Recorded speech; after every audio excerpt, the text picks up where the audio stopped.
Today, I'm going to show you guys how KT has fixed the two major issues on the thrower army, so stay tuned.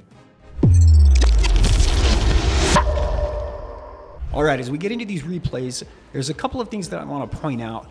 Two major issues that people have had with this army is one, time, and two, having the throwers spread out once they get inside of the base and getting picked off one by one and causing failures because they aren't staying clumped together and getting healed together or destroying buildings at the same time and not picking defenses off. And KT has made some subtle changes to this army that make a big difference in solving both of those weaknesses. One, he's running the Fireball and the Angry Jelly on the Warden in order to help with the time issue. Now, a lot of people are running the double gem version of this army, and while I think that's good, this version, I think, hands down, without a doubt, is just flat out better for time, right? The Fireball is going to clear buildings so much more quickly than the Warden ever could without the Fireball, right? The gem just, it's not going to clear buildings nearly as quickly. Two, it's also actually going to set a much better funnel for the throwers, which is very, very important because the longer the range of the unit that you're using, the greater the funnel has to be set in order for those troops to go where you want them to, which makes sense. And then two, solving the issue of having them spread out inside of the base, he's come up with kind of a neat little trick. He's changed his equipment on the King so that he's not running the Earthquake Boots, and he's running the Giant Gauntlet and the Spike Ball. No, they don't need to be maxed. This is going to do two things. One, when the throwers are introduced into an area where there is a lot of space where they can move around and they're not confined by walls to a small little area, they're going to start to spread out and get picked off one by one and die, and it's going to cause you to fail or time fail the attack. Obviously, if you don't have the Earthquake Boots on your King, that's not going to happen. And then, if you use the Giant Gauntlet, he's going to become very tanky, right? He's going to tank a lot more damage and survive a little bit longer with the in front of the throwers, so that they're not the ones taking the damage. And then he's got so once you get the smash, this is very similar to a lot of like the Super Witch smashes and things like that that have existed in the past. So I'm not going to go over every aspect of this attack. I'm going to kind of just show you the changes that he's made to make this army better. He's got the Royal Champion to help clean up things on the back end. Now, if you're not like KT and you don't have all of your epic equipment maxed, that's totally fine. You can definitely run the Healer Puppet, and that honestly might be better for the Queen. And then he's got the Rocket Spear and the Electro Boots on the Royal Champion. I would recommend definitely the Rocket Spear. I don't think the Electro Boots are necessary, but they're probably the best second equipment. But you could definitely run the Seeking Shield or the Hog Puppet or one of the other pieces that you've got leveled up higher. And the Rocket Spear, you really don't need to have it leveled up all the way. Level 15 is probably just fine. All right, as we're getting into this second raid, you can see that every raid, his army's maybe just a tiny bit different. Like this army, or on this raid, he's got a healing spell. Now, I'll show you once we get there, but there's kind of a cool little trick that he uses the heal spell in order to achieve.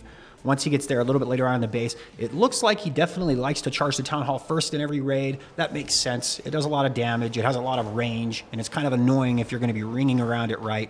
So that's what he likes to do. It also gets a pretty good amount of value on these bases that he's fireballing, right? Because he's going to get some of these buildings at the side. But most importantly, it also sets a fantastic funnel, and that might be most important rather than the value, right? So he's going to get the fire. If you'd have placed his Earthquake a little bit better, you've gotten that other fire spitter too, but it's facing the wrong direction, so it doesn't even matter that much. You can see that he's going to have the King. Kind of gets lucky here. He doesn't use the sneaky goblins, and he gets his King to kind of go in with the smash anyway. Uses the jump spell in here to keep the throwers nice and moving through the base. And we're going to have one thing I think that you should do is activate your Giant Gauntlet earlier on, right? It lasts like 16 seconds or something like that. So don't let him go to automatic ability or he'll die before he gets the full value from it. So unlike the Earthquake Boots and Spiky Ball, when you want to use them as late into the raid as possible, you want to take advantage of the Giant Gauntlet and the Earthquake, or the Giant Gauntlet and the Spiky Ball earlier on. So just you pop it early if you're going to be using it like this. No use in letting it wait around for a little while. But it works out either way. You can see here on this raid, one of the huge benefits of the throwers over like the Super Witches or other armies, because the throwers can get this monolith from this little compartment here where the Super Witches would never be able to reach that right there, and it would sit and kind of pick them off maybe.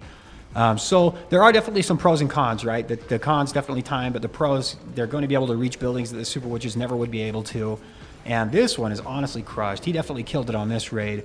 You can see definitely the Electro Boots are probably the best equipment to pair with the Rocket Spear here because they're going to clear the skeleton traps and things like that really quickly. But again, you don't need that. That's not necessary. And we've got one more attack that we're going to go ahead and look into. He kind of swags his Royal Champion ability here. Probably didn't even need to use it, but nice hit by KT. Let's watch one more replay. We'll analyze that, and then that should give you guys a good enough understanding of exactly how to do this attack start to finish, and hopefully you guys can start using this too. All right, so we're getting into this last replay. You're going to notice that he's using the Flame Flinger instead of the Siege Barracks, which is obviously okay and maybe preferable if you can get away with using the Flame Flinger. It really, if you can let it just get its value until it's dead, it is by far the best siege machine in the game. It really is in a close second place.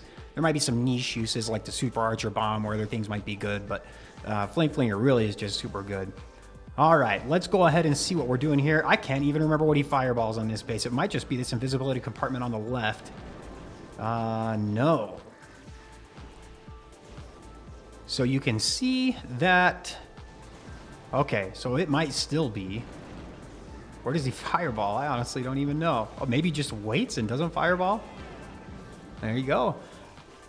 One thing I probably would have done if I were him is wait a little bit longer before putting the throwers down, because you want the ricochet cannon and the builder hut to be down before the throwers get even close to that area, because again, the funnel just has to be massively set in order to get the throwers to stay together. Luckily, this base is kind of easy to kind of ring together, right? Okay, so he fireballs the core is what he does. He waits for his army to get there, and then he fireballs the core. And you can see some of the things are starting to kind of spread apart here. That's kind of the purpose of these bases. They're a little bit tricky, but I wanted to show this one specifically because it wasn't super clean start to finish. But because the throwers are so good when they can kind of stay together like this, like they are right now, even though they're kind of splitting between walls, but they're kind of staying on the same part of the base, there really is just so much power to them, and they really just don't go down very easily.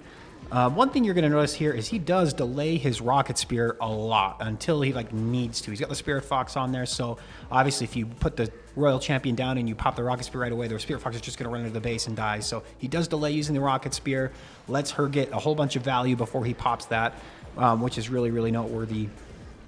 And you can start to see he's getting close to the end of the base here. I'll go ahead and times 2 it through the rest of this attack. He has an extra invis. He still hasn't popped his Rocket Spear. Royal Champion's still getting a ton of value, and this one's crushed too. So KT's found a really cool way to make the throwers good. And I think this version of the army definitely has much more potential than the double gem version. It's definitely not going to time fail nearly as much. I think there's more potential with it if you don't pop open the walls and you can keep them together in the middle of the base. So shout out to KT for coming up with this army. Definitely give this army a try. I'm going to go ahead and try it. And that's going to do it for this video, and I will see you guys next time.